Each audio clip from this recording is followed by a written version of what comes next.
गेल्या अनेक वर्षापासून धनगर समाजाचा जो एसटीचा प्रश्न आहे, हे कोणतंही सरकार आलं, फक्त निवडणुका लागल्या की तोपर्यंत ते आश्वासन देतात धनगर समाजाला.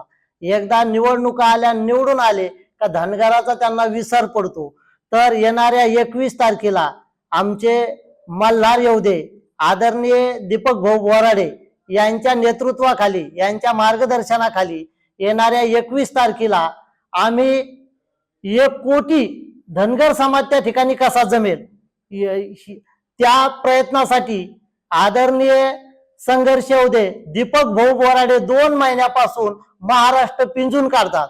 आणि उद्यापासून मी पण बीड जिल्ह्यातील जेवढे गाव आहेत, जेवढं शक्य होईल तिथं लोकांकडे जाऊन धनगर बांधवांना सांगणार आहे की आतापर्यंत राजकीय लोकांनी फक्त तुमच्या मताच्या पोळ्या भाजलेल्या आहे. जर तुमच्या लेकरा बाळाचं जर हित तुम्हाला करायचं असेल आणि एसटीचं जर आरक्षण मिळालं तर प्रत्येक धनगर बांधवाचे 65 जे मतदारसंघ आहे तिथून 65-70 आमदार निवडून येऊ शकतात.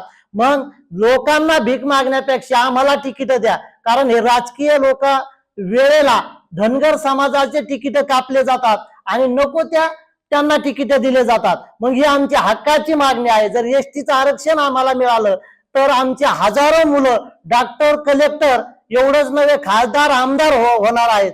म्हणून मी धनगर बांधवांना महाराष्ट्रातल्या एवढंच आवाहन करेल, कुठून बी शिरा, कुठून बी घुसा, पण मुंबईत दिसा.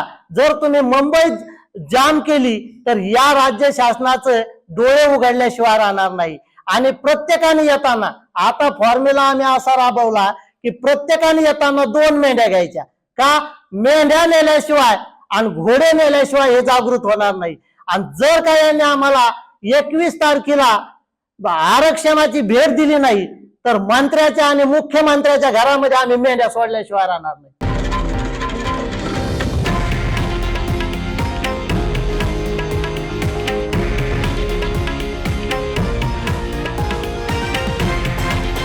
हे आहे देशातील नंबर 1 न्यूज नेटवर्क आणि आपण पाहत आहात TV9 मराठी, एकमेव.